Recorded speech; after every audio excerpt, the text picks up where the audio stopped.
What would you do if you realized the captivating stranger across from you at dinner was not merely charming, but one of the metropolis's most formidable figures? Today, I will recount the extraordinary, authentic narrative of Sofia Martinez, a brilliant legal mind who anticipated a routine blind rendezvous. Little did she grasp she was about to share a meal with Marco Benedetti, the ruthless Italian crime boss who presided over half of the city's clandestine networks. This tale encompasses everything: romance, peril, moral quandaries, and an astonishing twist that will challenge every preconception you hold about affection and allegiance. Therefore, settle in, for what transpired next is truly astounding. Sofia Martinez scrutinized her reflection in the law firm's restroom mirror, adjusting her navy blue blazer for the third time. At 28, she had cultivated a reputation as one of the metropolis's most promising defense attorneys, clocking 70-hour weeks and securing victories in cases others deemed unwinnable. Her dark hair was neatly bound in a professional bun, and her sharp brown eyes betrayed the fatigue of yet another late night at the office. "You look fine, Sophia. Stop overthinking it," she murmured to herself, though her stomach churned with apprehension. The reality was, Sophia hadn't been on a date in over 2 years. Her closest friend, Emma, had been hounding her for months about her non-existent romantic life. Ultimately, Sophia had conceded. Emma knew someone, a friend of her boyfriend's cousin, who was supposedly an ideal match for Sophia.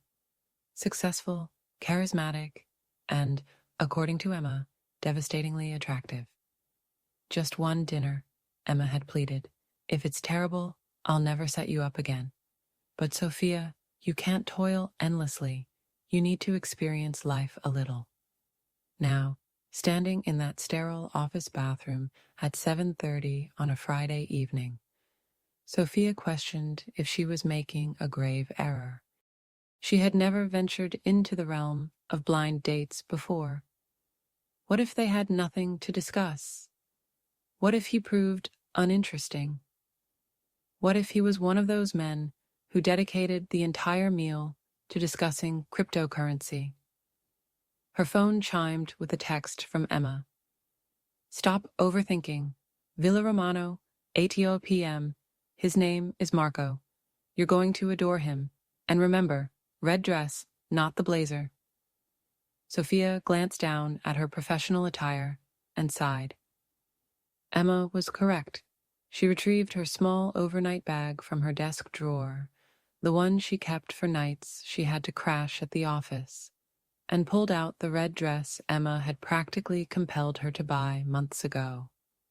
It was elegant, yet not overly revealing, featuring a subtle V neckline and flowing fabric that subtly highlighted her figure.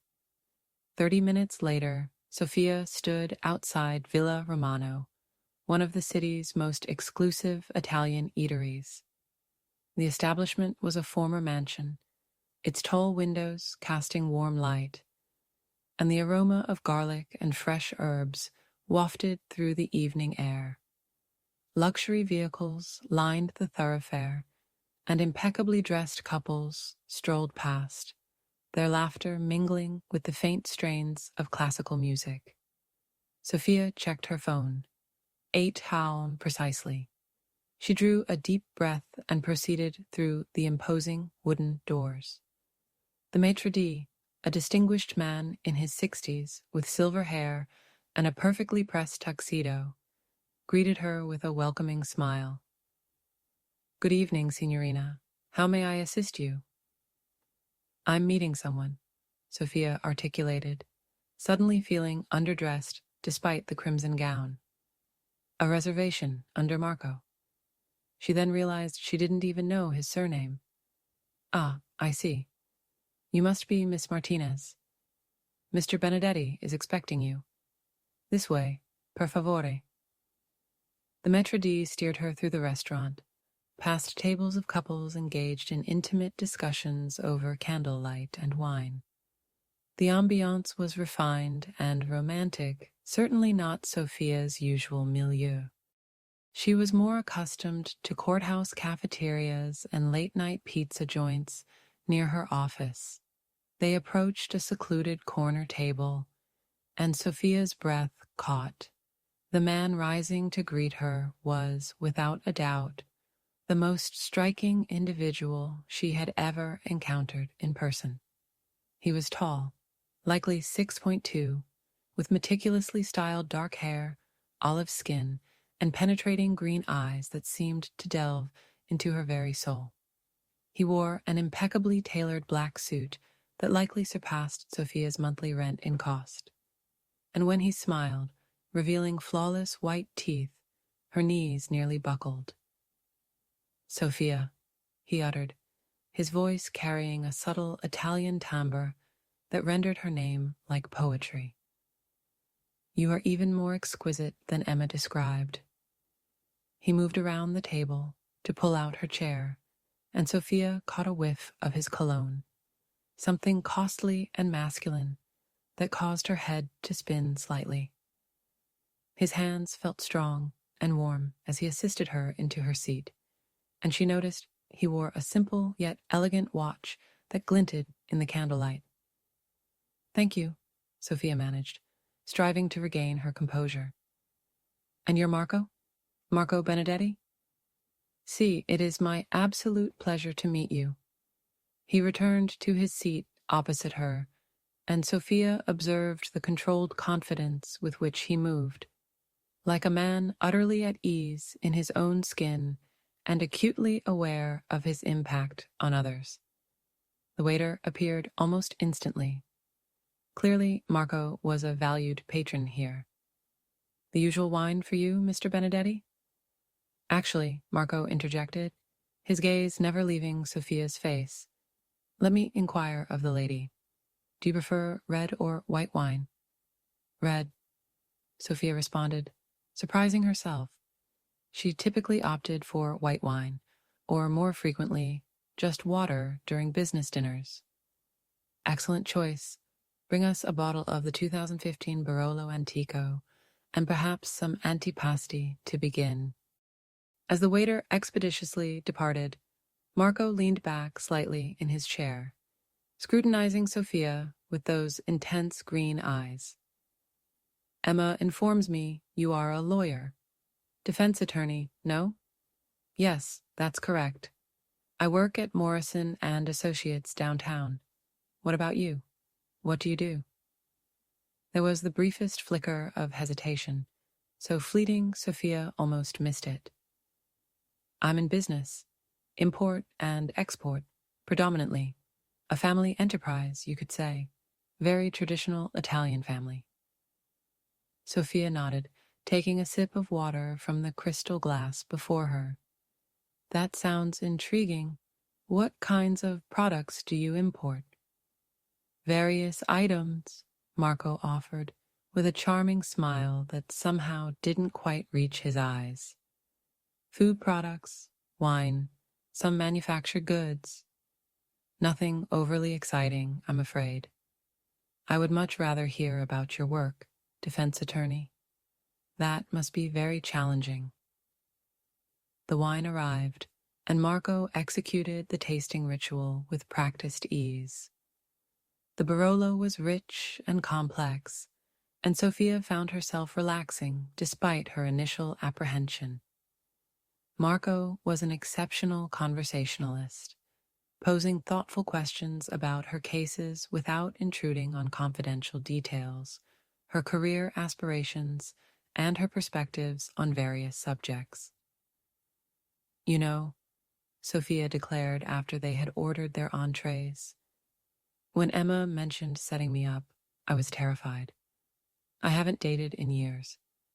I've been so consumed by building my career that I've entirely neglected my personal life." Marco's expression softened. "And what finally prompted you to say yes?" Sofia chuckled, feeling more at ease than she had in months. Honestly, Emma threatened to appear at my office with a megaphone if I didn't agree to at least one date. She said I was becoming a recluse. Well, I am profoundly grateful to Emma, Marco stated, raising his wine glass. To new beginnings. See. They clinked glasses, and Sofia felt a flutter in her stomach that had nothing to do with the wine. Marco was alluring, sophisticated, and genuinely seemed invested in getting to know her. He inquired about her family. She was close to her parents, who had immigrated from Mexico when she was young. Her hobbies, she admitted to having few, and her visions for the future. But as the evening progressed, Sofia began to discern subtle discrepancies that struck her as peculiar. The way other patrons glanced at their table with a mixture of deference and apprehension. How the staff treated Marco with an almost reverential difference that transcended mere excellent customer service. The fact that he consistently evaded direct questions about his business, shrewdly redirecting the conversation back to her with skillful deflection. Most notably, there were the men. 2 of them, seated at separate tables, both unaccompanied, both occasionally casting glances in Marco's direction. They attempted to be inconspicuous, but Sofia's legal training had honed her ability to notice details others might miss. One was a broad-shouldered man with graying hair, wearing a suit that subtly bulged at the chest, suggesting he was armed.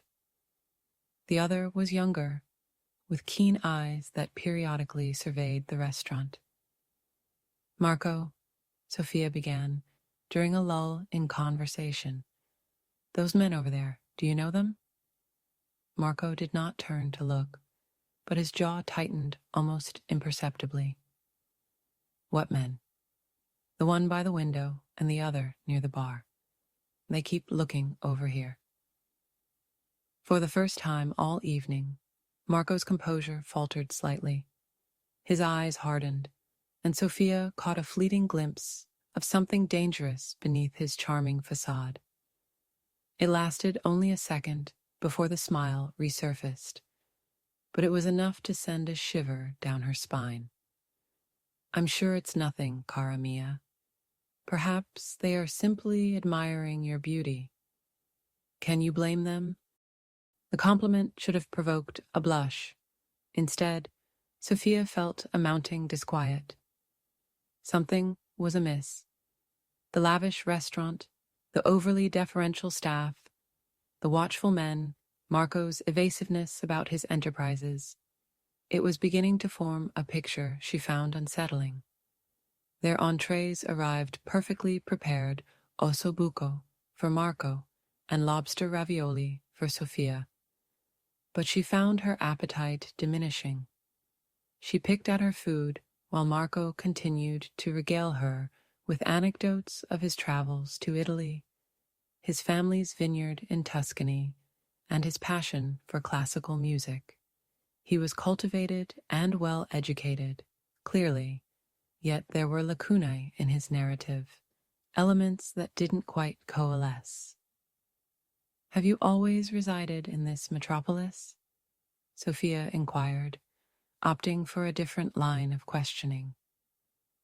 Most of my life, you see, though I frequently journey for professional engagements.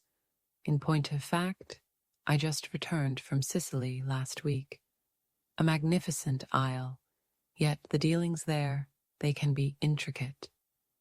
The way he uttered intricate sent another shiver through Sofia. In her profession, she had encountered enough malefactors to discern the euphemisms they employed. Intricate usually signified illicit. Her phone vibrated with an incoming message, and she cast her gaze downward. Emma, how's it progressing? Is he as stunning as promised? I demand particulars. Sofia looked up to find Marco observing her with an inscrutable expression. Everything all right?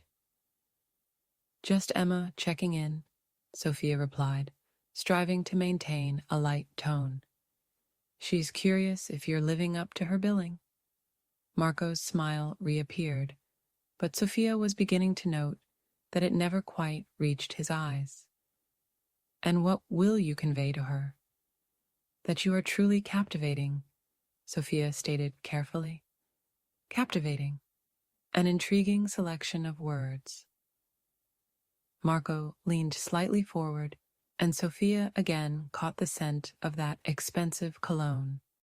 Tell me, Sofia, in your capacity as an advocate for the defense, do you ever represent individuals whom others might deem ethically problematic? The query took her by surprise. Everyone merits a defense. That is the bedrock of our legal framework. Even individuals who have committed wrongful acts. Alleged wrongful acts, Sofia corrected. And yes, even then, the presumption of innocence is sacrosanct. Marco nodded approvingly. You possess firm convictions. I admire that. In my experience, the world is not as unequivocally black and white as people prefer to believe. Virtuous individuals sometimes commit questionable deeds, and nefarious individuals sometimes perform commendable acts. The truth generally lies somewhere in the middle.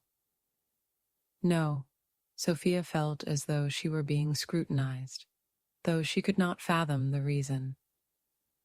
I suppose that holds true, but there are still boundaries that ought not to be transgressed. And who determines where those boundaries are delineated? Before Sofia could respond, one of the men she had noticed earlier, the younger one, approached their table. He was tall and lean with dark hair and cold eyes, clad in an expensive suit that didn't entirely conceal his predatory gait. Scusi, Signor Benedetti, he uttered in a hushed voice, barely acknowledging Sofia's presence. There is a circumstance that demands your immediate attention.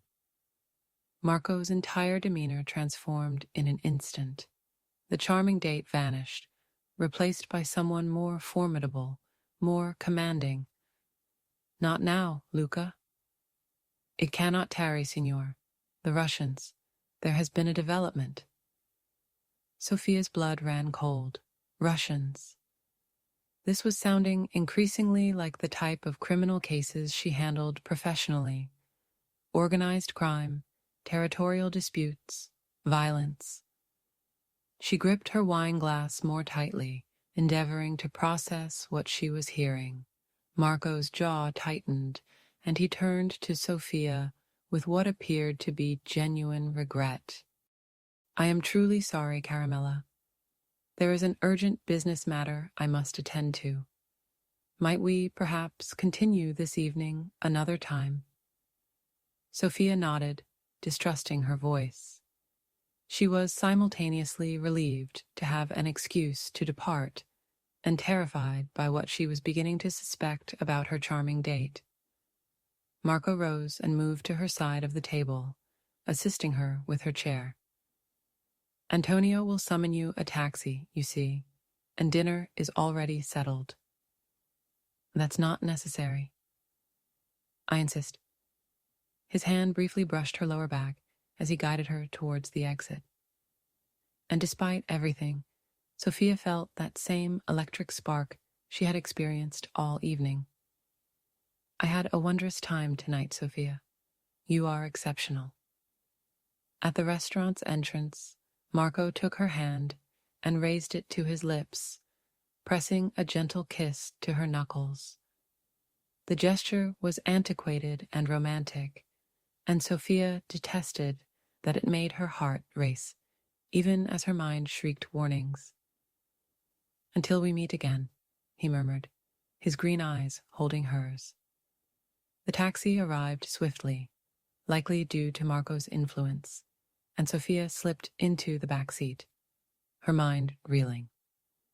As the car pulled away from Villa Romano, she turned to gaze back through the rear window.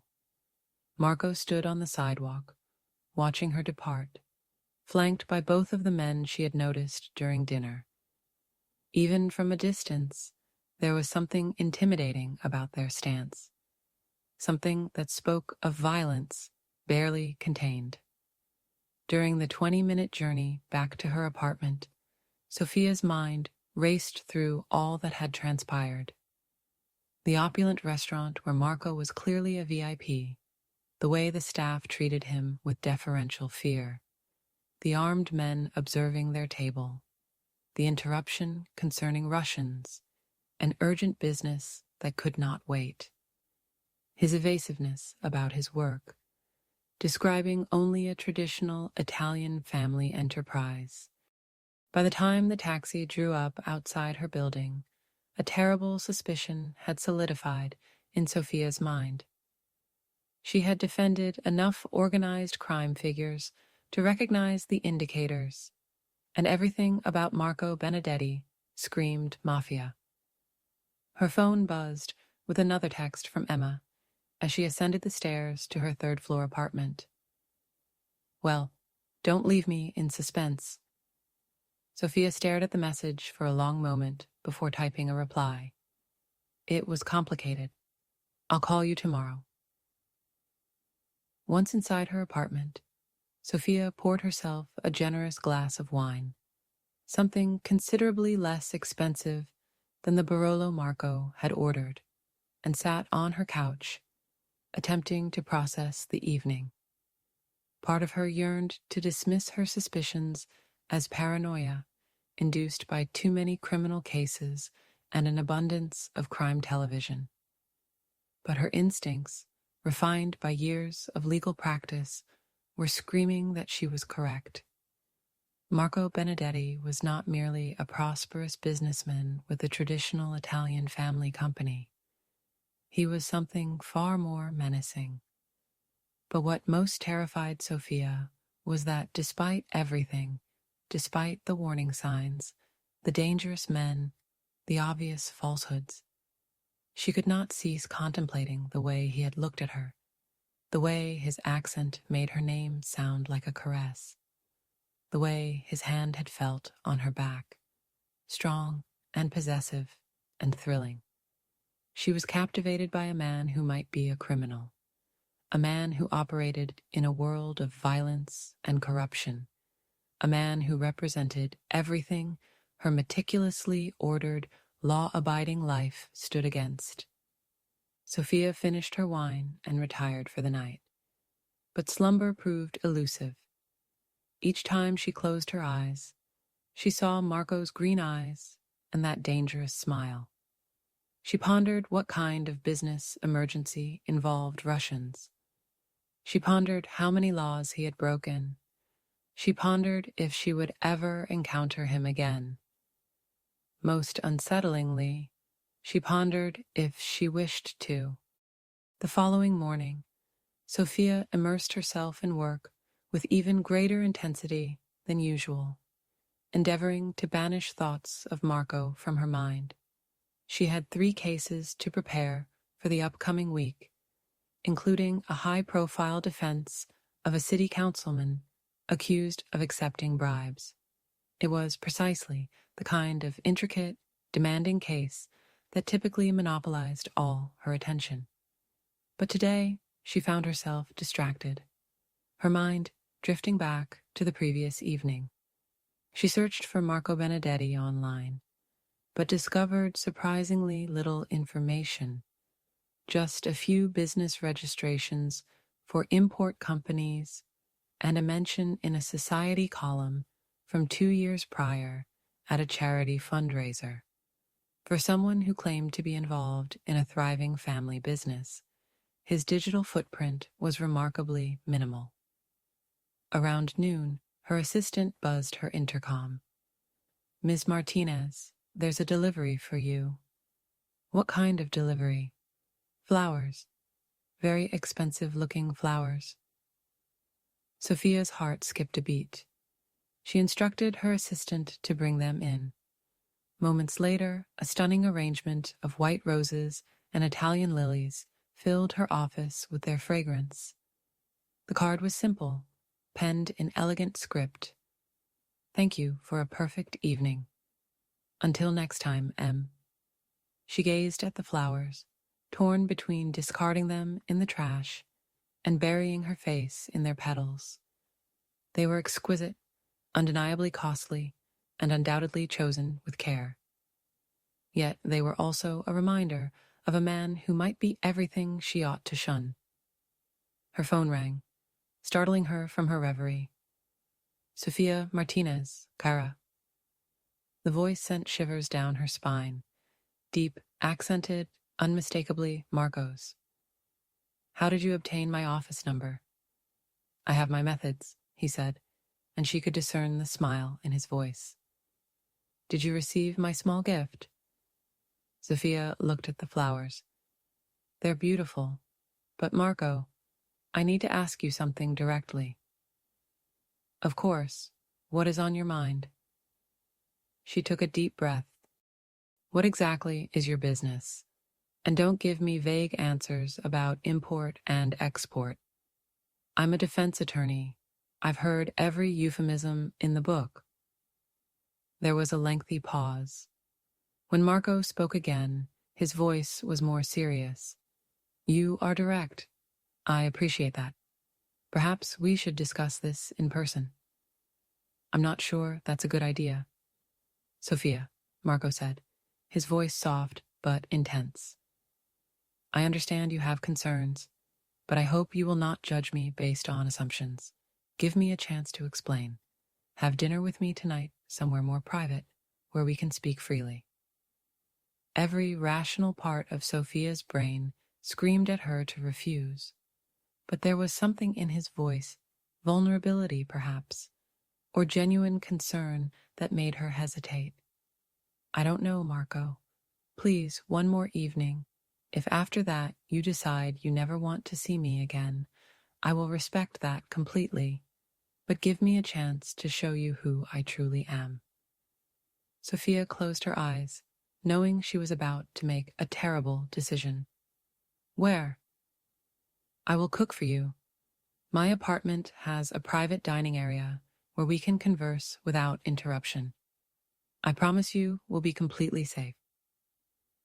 Going to a potential criminal's apartment alone was possibly the most foolish thing Sofia could imagine doing. But the lawyer in her was curious about the truth, and the woman in her was drawn to Marco despite every warning sign. "Text me the address," she heard herself say. "I'll be there at 8. As the phone clicked off, Amelia reclined in her chair, her gaze fixed on the ceiling. She was poised at a precipice. Either a romantic evening awaited with an unconventional mogul, or she was about to stumble into a perilous snare set by a formidable antagonist. Regardless, her quest to unearth the truth about Darius Thorne would reach its climax tonight. That very evening, Amelia found herself before a lavish high-rise, nestled in the city's most exclusive quarter.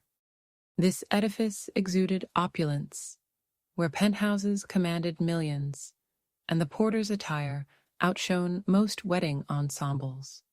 Darius's residence occupied the 32nd floor, precisely the penthouse level. The porter, evidently apprised of her arrival, guided her to an exclusive elevator, accessible only with a key card. With each ascending floor, Amelia's unease intensified. She was fully committed, yet not without safeguards.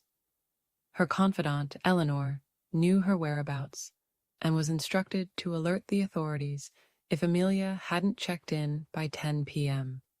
Amelia also clutched her pepper spray discreetly in her handbag, her phone poised for a direct call to 911. The elevator doors parted, ushering her directly into Darius's apartment, and Amelia's breath hitched. The expanse was breathtaking. Expansive windows, spanned from floor to ceiling, revealing sweeping cityscapes. Exquisite artworks adorned the walls. Furnishings, unmistakably priced beyond the cost of most automobiles, yet possessed a refined taste, devoid of ostentation. This was clearly the domain of someone with genuine flair, not merely abundant wealth. Darius emerged from what appeared to be the kitchen, dressed in dark trousers and a crisp white button-down, sleeves casually rolled. He seemed more at ease than during their last encounter at the restaurant, yet no less strikingly handsome.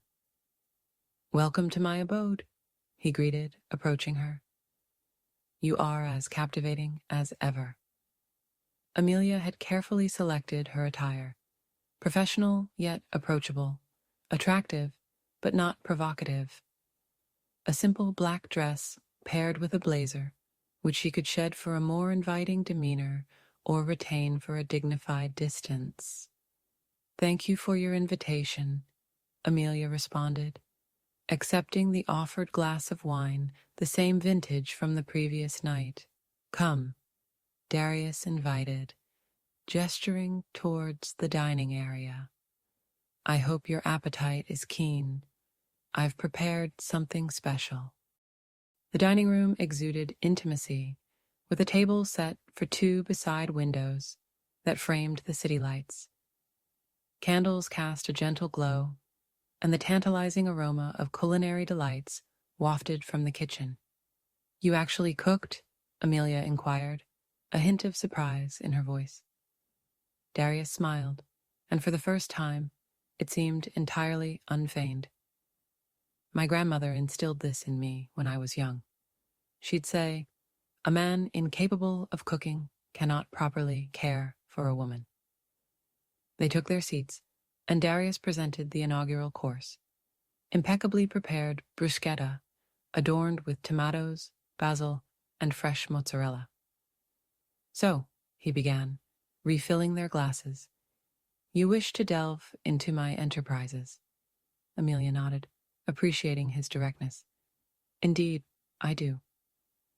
Darius paused for a moment, weighing his words. "My lineage has graced America for 3 generations. My great-grandfather arrived from Sicily in 1923, seeking a brighter future. Like many Italian immigrants, he discovered legitimate avenues were scarce." Amelia's spirits plummeted. This narrative mirrored countless accounts she had heard from defendants associated with organized crime. He resorted to what he believed necessary for survival and to nourish his kin, Darius continued. Some of those endeavors skirted the edges of legality. Over time, the family's ventures blossomed and transformed. By the era my father assumed control, we were entangled in a multitude of undertakings. "What manner of undertakings?" "Fine dining establishments, import-export operations, construction firms, waste management, many legitimate businesses." Darius paused. "But also some that navigated ambiguous territories." Amelia gently lowered her wine glass.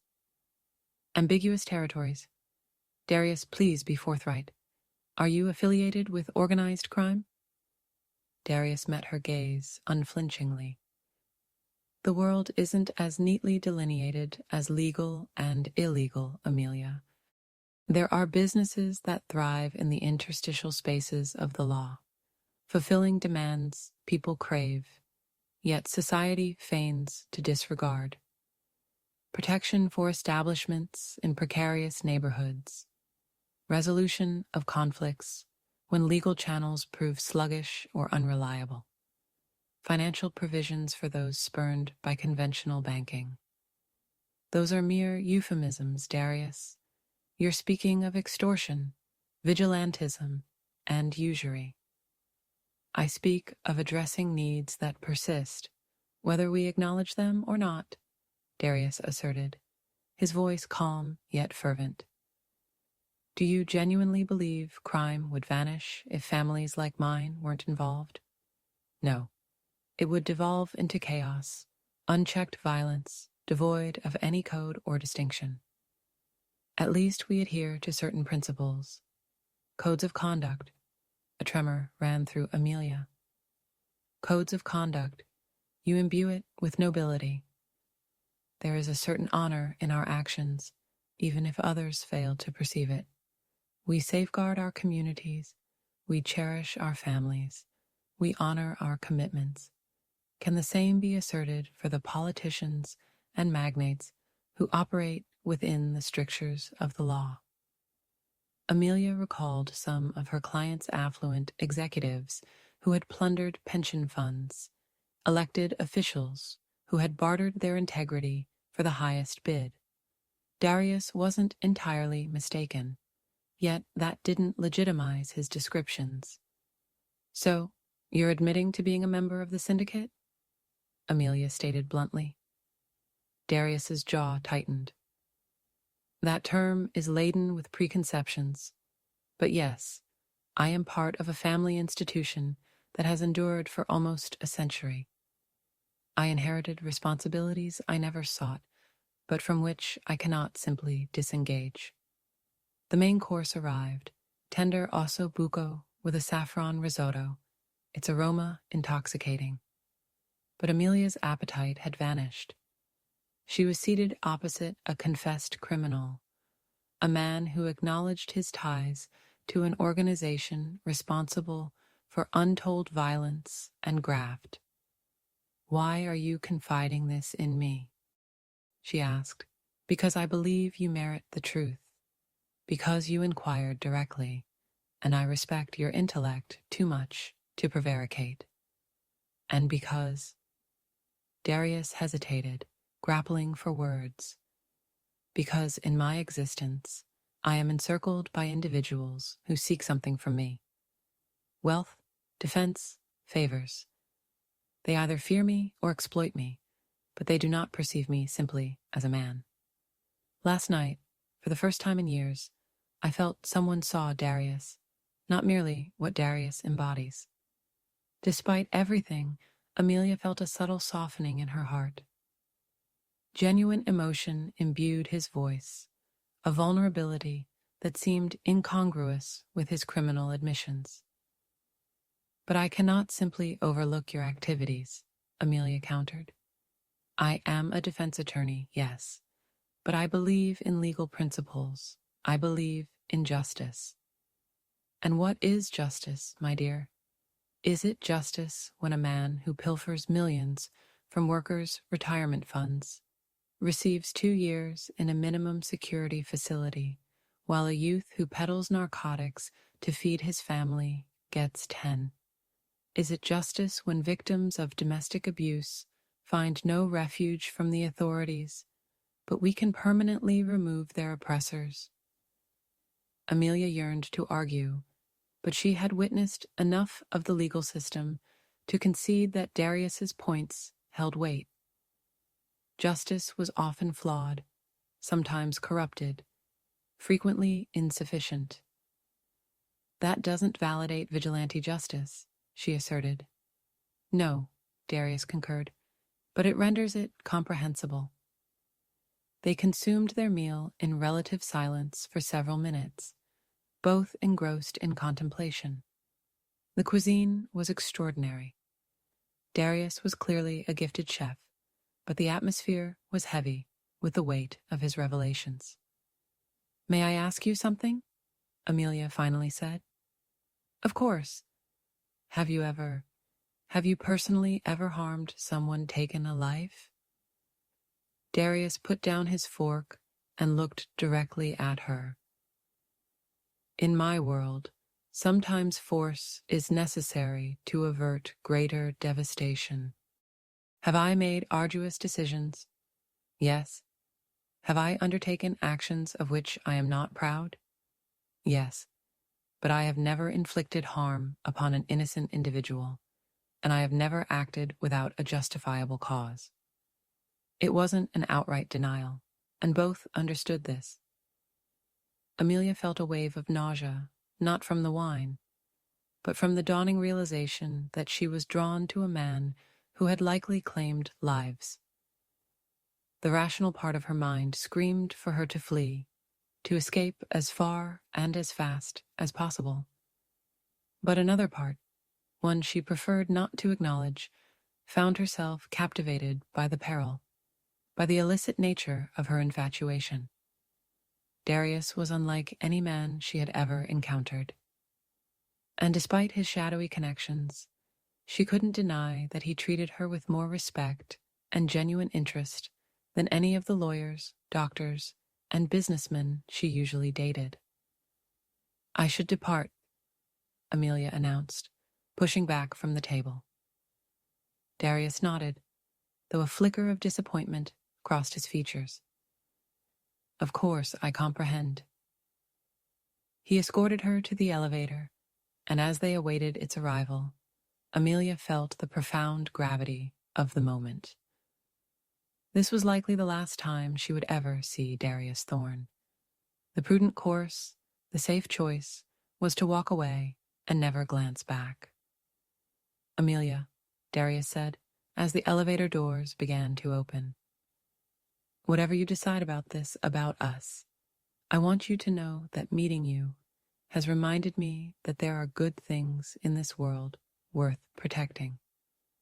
Whatever else I am grateful for that gift." The elevator doors commenced their closing, and Amelia felt a sudden surge of panic. "Wait," she called out, stopping them with her hand. Darius gazed at her with a mixture of surprise and hope. "I need time to deliberate," Amelia confessed. "This is a great deal to assimilate." "Take all the time you require, my dear. I will await." As the elevator descended, Amelia leaned against the wall, her eyes closed. She was undeniably captivated by a man who represented everything she should shun, everything her career and principles opposed.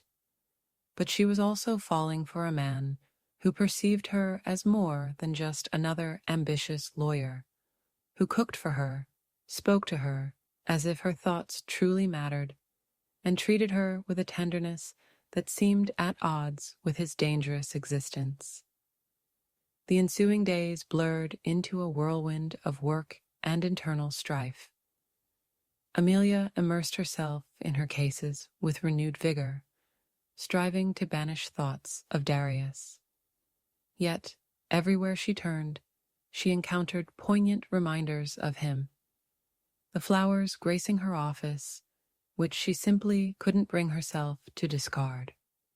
Fresh reports of organized crime inquiries that ignited a deep concern for his well-being. Italian eateries that served as poignant reminders of their shared meals. Emma's relentless calls, demanding every minute detail about the enigmatic Marco.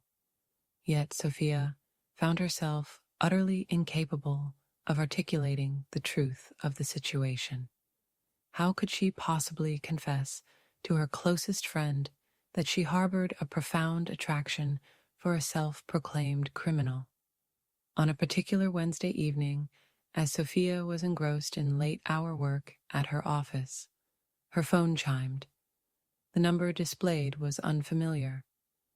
"Sofia Martinez," she answered, a subtle note of inquiry in her voice. "Miss Martinez, this is Detective Ryan Murphy with the NYPD. I need to speak with you about Marco Benedetti." A chill instantly coursed through Sofia's veins. "What about him?" she managed to ask, her heart quickening. "We understand you've been seen with him recently," the detective continued, his tone unwavering. "Can you come to the station? We'd like to ask you a few questions." Sofia's thoughts spun wildly. As a defense attorney, she was acutely aware that she was not obligated to engage with the police without her counsel present, yet she also recognized that a refusal would only cast a shadow of suspicion upon her. "What is this regarding, Detective?" she pressed, her voice betraying none of the turmoil within. "There was an incident last night," A business establishment was burned down. We have reason to believe it was related to territorial disputes in Mr. Benedetti's organization. Sofia's eyes fluttered shut. Property destruction, potential arson, turf wars. This was precisely the sordid criminal underworld she had long suspected Marco inhabited. "I'll be there in an hour," she stated, the inevitability of the situation settling heavily upon her. The police station mirrored precisely the grim tableau Sofia recalled from her nascent years as a public defender. Relentless fluorescent lighting, unforgiving plastic chairs, and the pervasive cloying odors of stale coffee and profound despair. Detective Murphy, a man worn by the years, appeared to be in his 50s, with fading, gray-streaked hair and eyes that held an almost preternatural wariness. "Thank you for coming in, Miss Martinez," he intoned, his gaze unwavering. "Can you tell me about your relationship with Marco Benedetti?" Sofia chose her words with meticulous care. "We've had dinner twice," she offered, her voice carefully neutral, casual dating. "And what did you discuss during these dinners?" He probed further. "Personal matters, getting to know each other," she replied, offering minimal insight. "Did Mr. Benedetti mention any business conflicts, disputes with other organizations?" he pressed. "No," she answered, this assertion technically true. Marco had indeed referenced Russians during their initial dinner, but he had skirted any specific details. Detective Murphy then slid a photograph across the table. It depicted the charred remnants of what had once been a nightclub, wisps of smoke still curling from the rubble. "The Flamingo Club," he explained, his voice flat. "Owned by the Petro organization. Russian immigrants involved in various criminal enterprises. Someone torched it last night. 3 people were hospitalized with smoke inhalation." Sofia stared at the image, a sudden chilling memory surfacing. Luca's abrupt interruption at the restaurant. The Russians. There has been a development. Was this the development? Had Marco been implicated in this act of destruction? "Miss Martinez, I need to be direct with you. Marco Benedetti is a person of interest in multiple ongoing investigations, extortion, illegal gambling, money laundering, and now possibly arson. You seem like an intelligent, successful woman.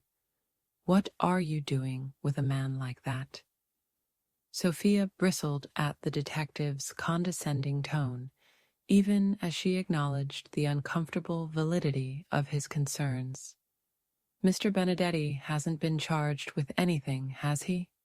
she retorted, her voice tightening. "Not yet," he conceded, "but it's only a matter of time. These guys always slip up eventually." The detective continued his interrogation for another 20 minutes, but Sofia offered only the barest fragments of information. She had witnessed no criminal activity, she insisted, her interactions with Marco purely social. As she emerged from the police station, her phone vibrated with a text message from an unknown number. "I heard you spoke with the police. We need to talk. Sofia's hands trembled visibly as she typed her reply, a knot forming in her stomach. "How did you know?" "I know many things." The response appeared almost instantly. "Can you meet me? It's important."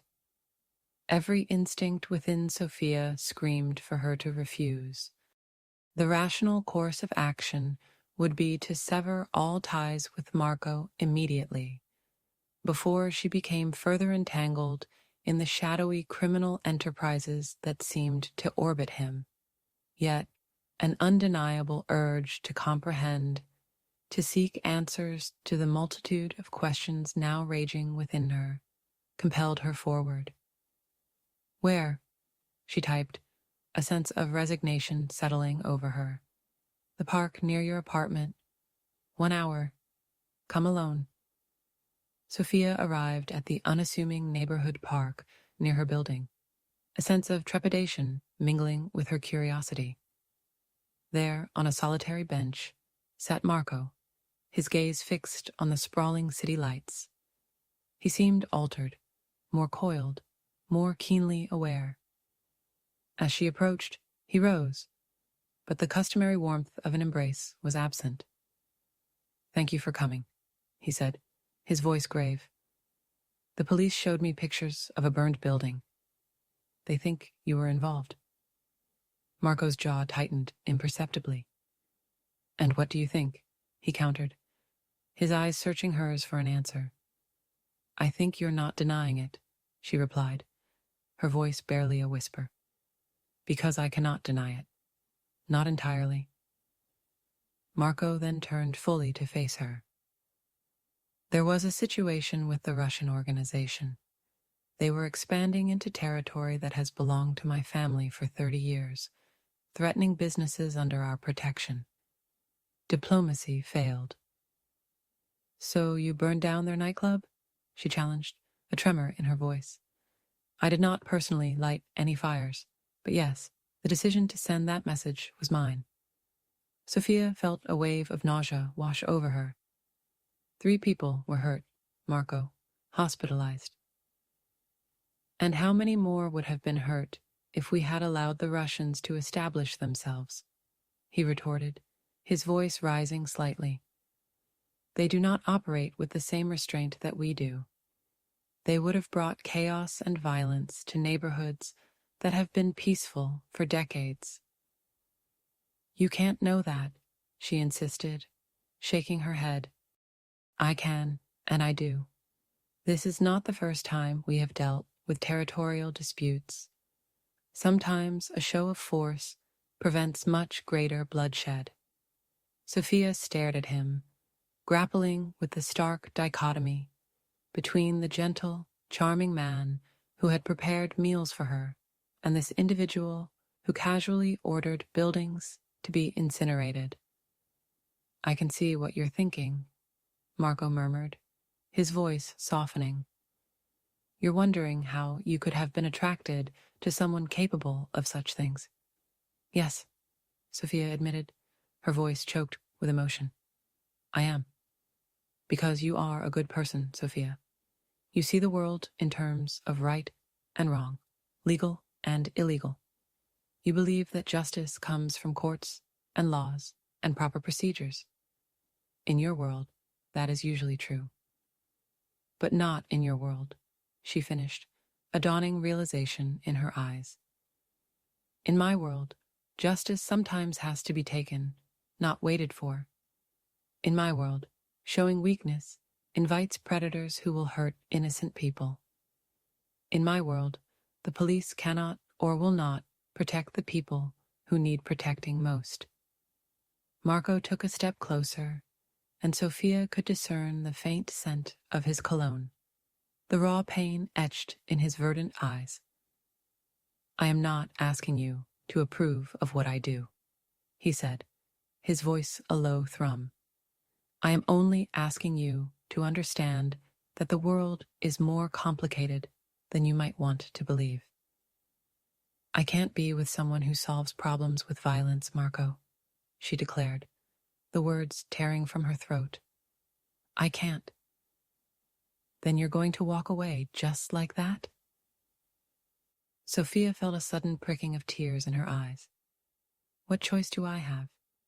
You live in a world of crime and violence. I live in a world of law and order. Those worlds don't mix, do they?" Marco's voice was soft, yet imbued with an intense resonance. "How many of your clients have been people like me, Sofia? How many criminals have you defended, helped go free? What's the difference between representing them in court and caring for one of them in person?" The question landed upon Sofia with the force of a physical blow, precisely because it was a query that had haunted her for days. She had meticulously constructed her career defending individuals who had trespassed against the law, some of them violent offenders, some intimately involved in organized crime. She had always rationalized her actions by upholding the principle that everyone deserved a robust defense.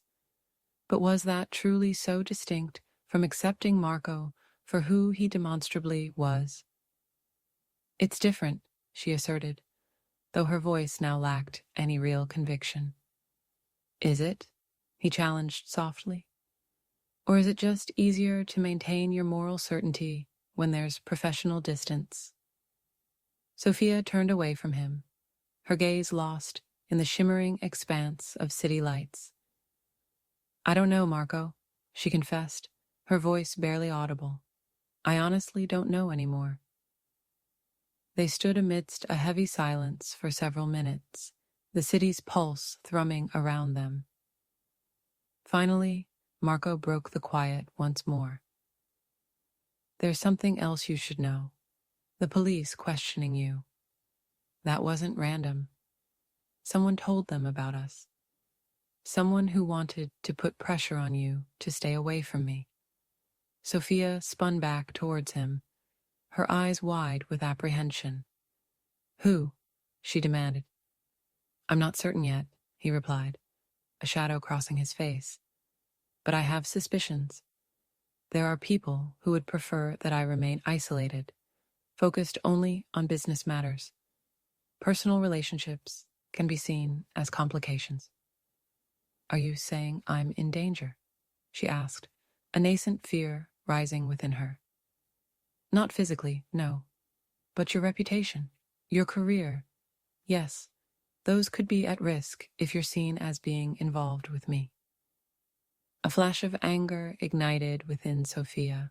So, this whole thing getting close to me, was that just business too? A way to compromise a defense attorney who might be useful? Marco's eyes, normally so composed, flashed with a mixture of hurt and anger.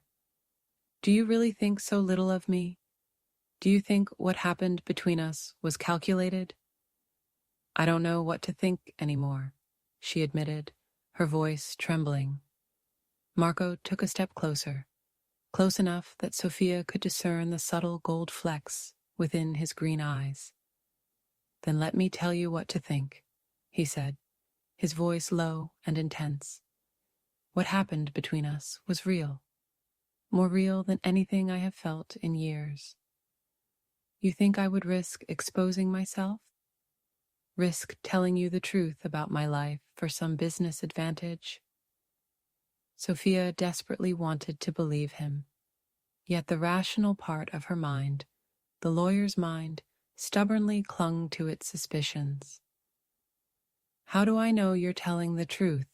she questioned. "Because I am going to do something I have never done before," Marco declared, his gaze unwavering. "I am going to give you a choice, with complete honesty about the consequences."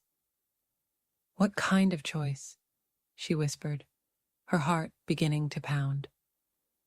"You can walk away right now, tonight, and I will make sure you are never bothered by any of this again. Your name will be kept out of any investigations. Your reputation will remain intact, and you can go back to your safe, predictable life.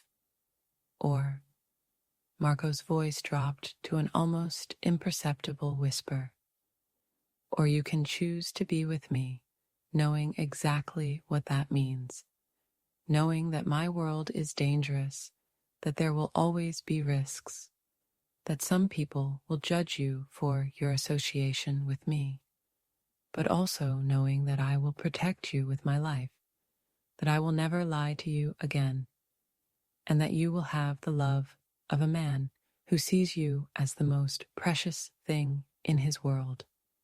Sofia stared at him, her heart thrumming a frantic rhythm against her ribs. The moment of truth she had persistently deferred The decision poised to dictate the very trajectory of her existence had arrived. "I require more time," she articulated, her voice barely a whisper. "What duration precisely?" he pressed. "I cannot say," she responded. "Perhaps days, weeks. This is not a matter to be hastily concluded." Marco acknowledged her words with a slight incline of his head, though a profound disappointment shadowed his features.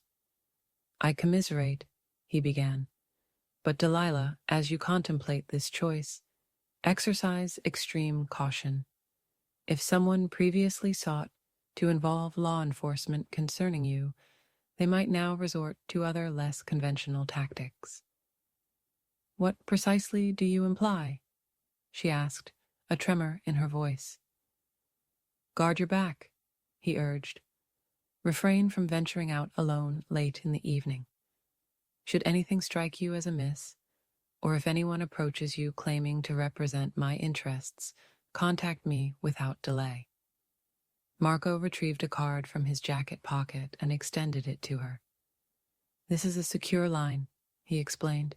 "It connects directly to me, irrespective of the hour."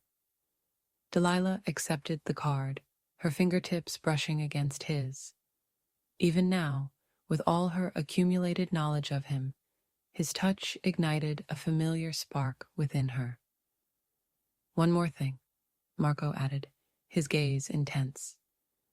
"Irrespective of your ultimate decision regarding us, I want you to understand that knowing you has profoundly altered me. You have rekindled within me the awareness that certain things in this world are worth striving for, worth becoming a better man for." Before Delilah could formulate a reply, Marco pivoted and receded into the inky shadows cast by the streetlights, vanishing from her sight. Delilah remained solitary in the park, clutching the card, a profound uncertainty gnawing at her. Had she just bid farewell to the most perilous and captivating man she had ever encountered? The ensuing days blurred into a haze of internal recrimination and ceaseless introspection.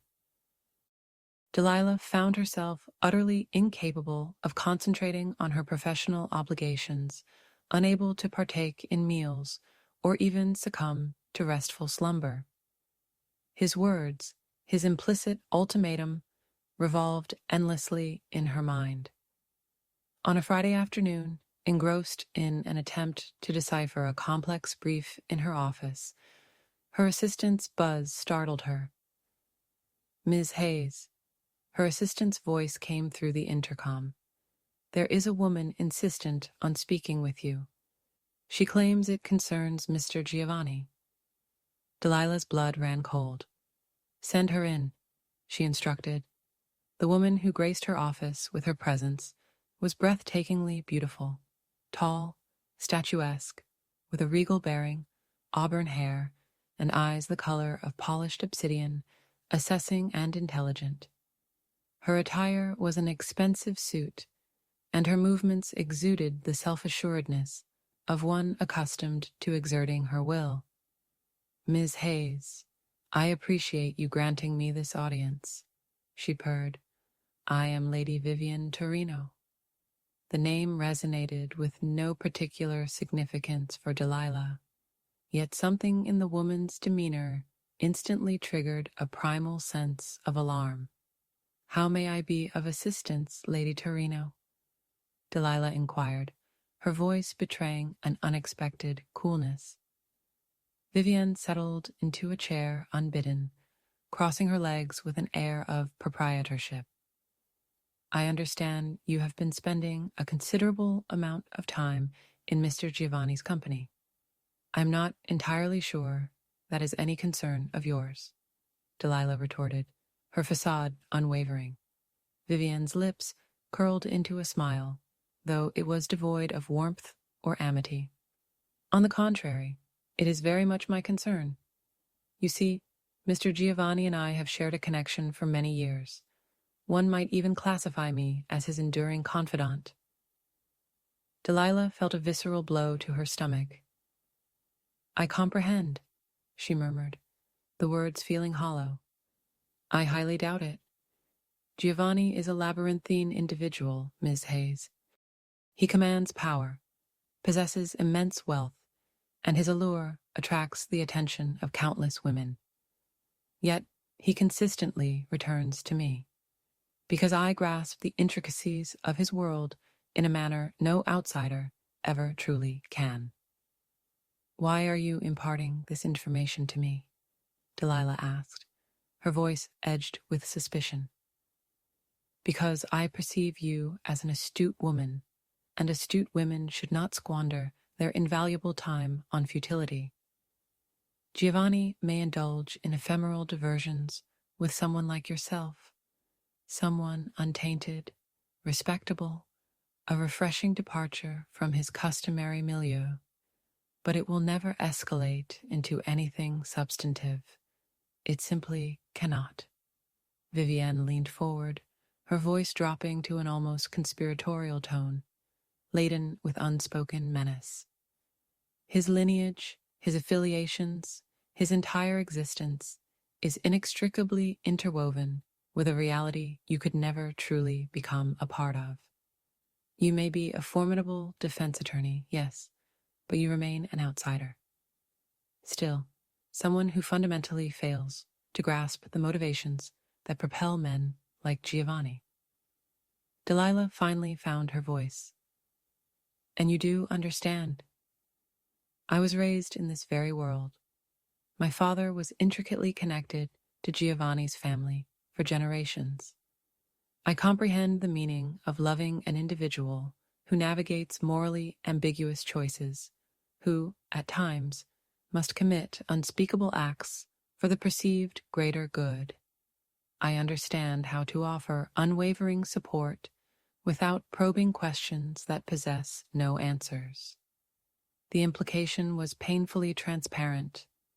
Delilah, with her inherent need for veracity and moral clarity, could never truly embrace Giovanni's existence in the same unquestioning manner Vivienne could. "More critically," Vivienne continued, her voice resonating with chilling conviction, "I am adept at surviving within this intricate world. The dangers, the rivalries, the ceaseless perils. This is not a game, Ms. Hayes. Individuals who venture too close to Giovanni without fully comprehending the inherent risks, sometimes they suffer grievous consequences." Delilah's spine stiffened. "Are you issuing a threat?" "I am offering a warning. There are those who perceive your association with Giovanni as a liability. Individuals who believe you render him vulnerable, distracted.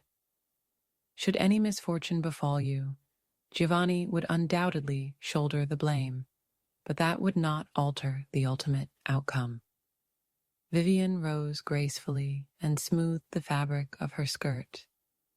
"I am confident you believe you harbor genuine affection for Giovanni, and I am equally confident he has exercised his considerable charm upon you. But I urge you to ask yourself this: has he ever openly declared his love for you? Has he proffered any concrete promises regarding a shared future? Or has he simply made you feel singularly special while meticulously ensuring his options remained unfettered?" The question struck a raw nerve, for Delilah instantly recognized the truth. Giovanni had indeed refrained from any declarations of profound love or unwavering commitment. He had been captivating, attentive, forthright about the realities of his life, but he had offered absolutely no promises beyond the transient moments they had shared. "Ponder this, Miss Hayes," Vivienne concluded, her voice a silken menace, "and then contemplate whether whatever sentiment you harbor for Giovanni is truly worth jeopardizing your professional standing, your personal security, and ultimately your very existence." After Vivian's departure, Delilah remained seated in her office for an extended period, her gaze riveted on the arrangement of flowers Giovanni had sent. These vibrant blooms now struck her as a cruel parody of her romanticized illusions. Had she fundamentally misinterpreted the entire situation? Was she merely another fleeting conquest for a man who amassed beautiful women with the same methodical precision he collected priceless art? Yet, even as gnawing doubt began to consume her, Delilah could not expunge from her memory the palpable vulnerability in Giovanni's voice when he had spoken of how she made him truly feel. The unfeigned emotion that had underscored his confession, that knowing her had fundamentally transformed him. Either he was the most consummate manipulator she had ever encountered, or Vivian had fabricated a web of insidious falsehoods. That evening, Delilah formulated a decision that, merely a week prior, would have seemed utterly inconceivable. She dialed the number etched on Giovanni's discreet card. Cara mia. His voice, warm and laced with surprise, resonated through the receiver. I harbored hope you would reach out, though I was not entirely certain.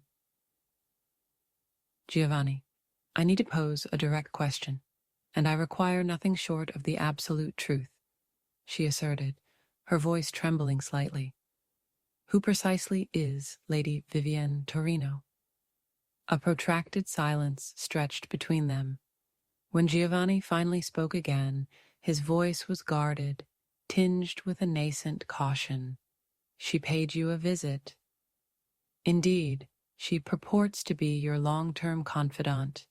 She claims you have been inextricably linked for years, and that I am merely a fleeting diversion. Vivienne is. Giovanni exhaled deeply, the sound heavy with resignation.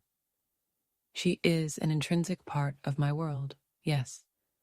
Our families have been interconnected for many decades.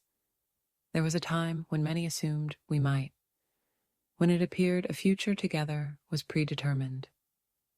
Delilah's heart plummeted, and I realized I could never truly love someone who perceived me solely as what I represented, rather than who I genuinely was.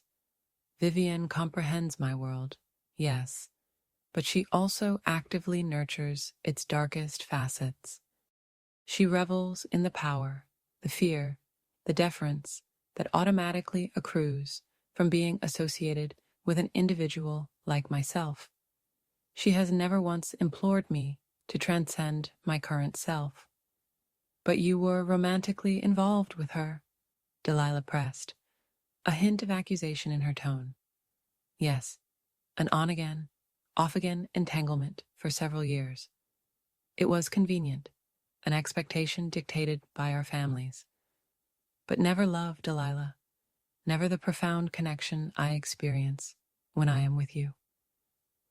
Delilah felt the prickle of nascent tears. She states you haven't declared your love for me. She says you haven't uttered any promises. Because I was gripped by fear. Giovanni's voice was raw, laced with profound emotion. Because I was endeavoring to grant you the necessary space to arrive at your own decision, unburdened by undue pressure. Because I have never articulated those words to another woman, and I was utterly terrified of your potential reaction. Giovanni, she whispered, her voice barely audible. I love you. I cherish your unwavering strength, your keen intellect, your fundamental principles, even when they clash with my own. I adore the way you continually challenge me to aspire to something greater. I love that you perceive Giovanni, the man, not merely Giovanni, the boss. And if you will grant me the profound privilege, if you will accept the inherent risks and complexities that accompany loving an individual like myself. Then I pledge this to you. You will never again question your paramount importance in my life. Delilah closed her eyes, feeling the last vestiges of her emotional defenses crumble.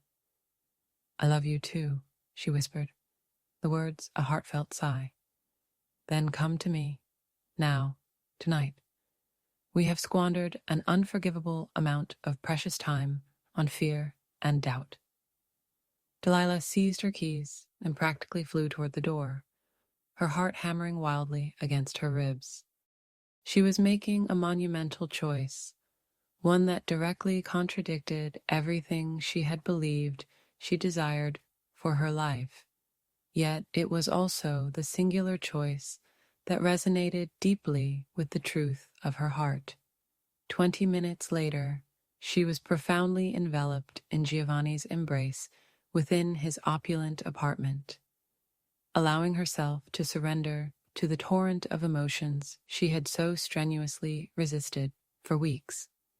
His kisses were desperate, fervent, as if he had been enduring a prolonged starvation without her presence.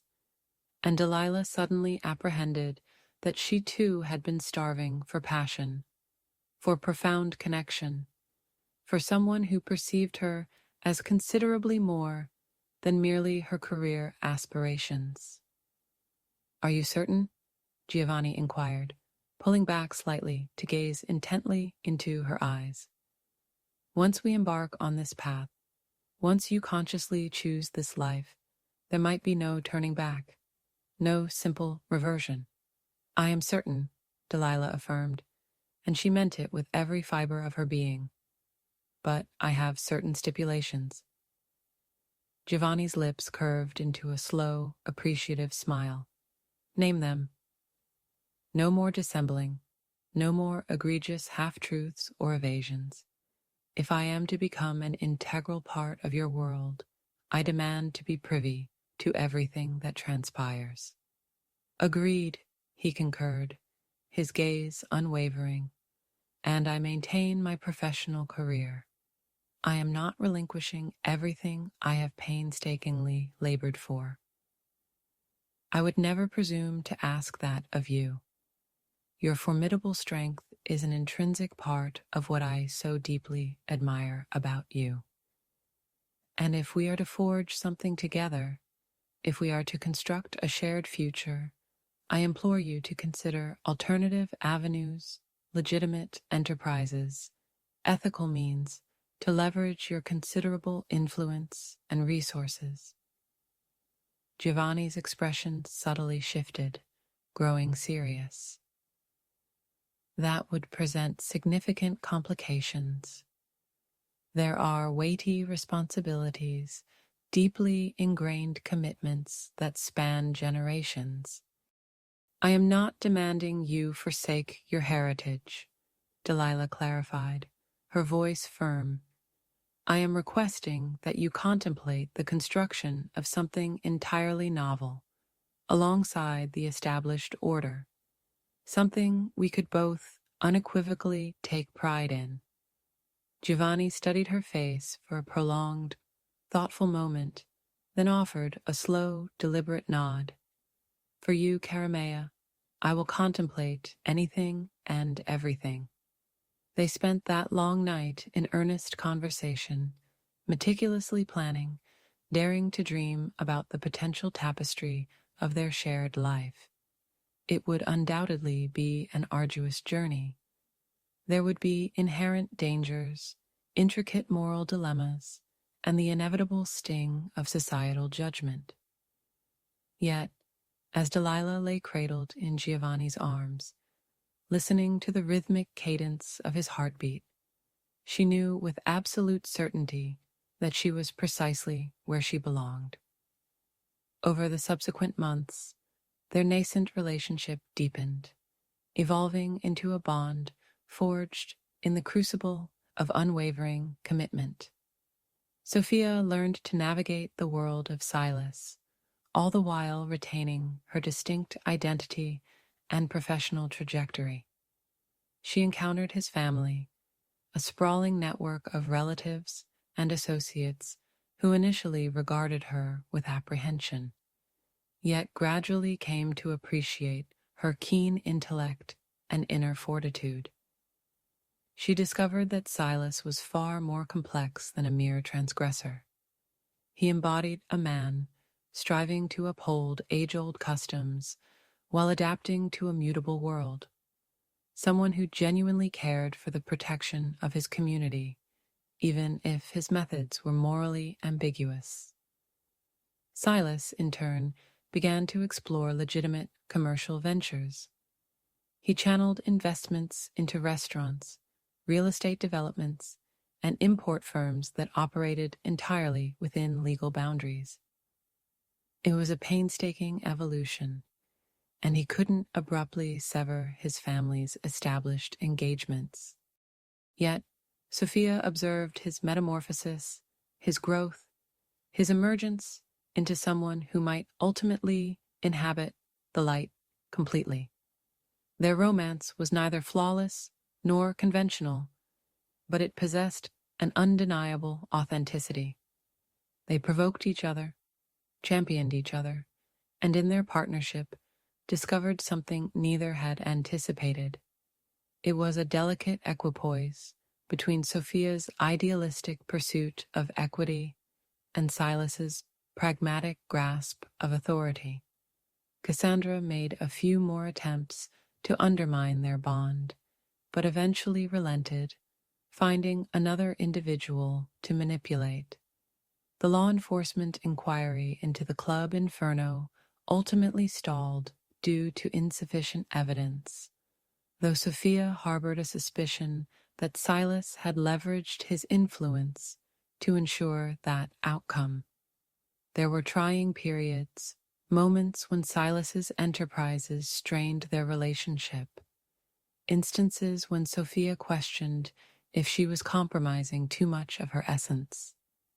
But alongside these were moments of profound beauty, intimate suppers where they discussed literature, music, and aspirations, journeys to Italy where Sofia met Silas's extended kin and began to fathom the deep cultural roots of his worldview, nights spent together, envisioning a future that seemed improbable yet felt inexorable. 6 months following that initial blind date, Silas proposed to Sofia in the very restaurant where their paths had intertwined. Villa Romano was reserved exclusively for them that evening. Silas had secured the entire establishment for their private repast. As Sofia surveyed the room where her life had undergone such a dramatic shift, she contemplated the unexpected nature of affection. She had embarked on that blind date, anticipating nothing beyond a pleasant evening with a stranger. Instead, she had encountered a man who challenged every preconceived notion she held about herself and her existence, a man who was both perilous and tender, culpable and honorable, ruthless and compassionate. Most importantly, she had found someone who cherished her, not despite her resilience and principles, but precisely because of them, someone who yearned for self-improvement, believing he could achieve it through her. Yes, Sofia affirmed as Silas slid the ring onto her finger. Yes to all of it, to the intricacies, the hazards, and the beautiful impossibility of us. And so unfolds the narrative of how Sofia Martinez, a successful defense attorney and staunch advocate for law and order, fell in love with Silas Benedetti, an Italian-American businessman connected to organized crime. Their story stands as a testament that devotion does not always conform to the rules we establish for ourselves. And sometimes, the most improbable connections can catalyze the most profound transformations. Love, it appears, possesses its own unique form of justice. If this narrative captivated you, and you desire to hear more incredible true accounts of ardor, peril, and life's unforeseen twists, be sure to subscribe to our channel and activate that notification bell. We present new stories every week about real individuals who discovered love in the most astonishing settings, surmounted incredible obstacles, or realized that life is far more intricate and magnificent than they had ever envisioned. What are your thoughts on Sophia and Silas's story? Have you ever found yourself drawn to someone who represented everything you believed you didn't desire? Share your reflections in the comments below. We relish hearing from our viewers about how these narratives resonate with your own experiences. And remember, love doesn't always adhere to the path we anticipate. Sometimes the most significant connections emerge from the most unlikely places, with individuals who challenge us to transcend who we thought we were. Thank you for tuning in. We'll catch you on the next broadcast.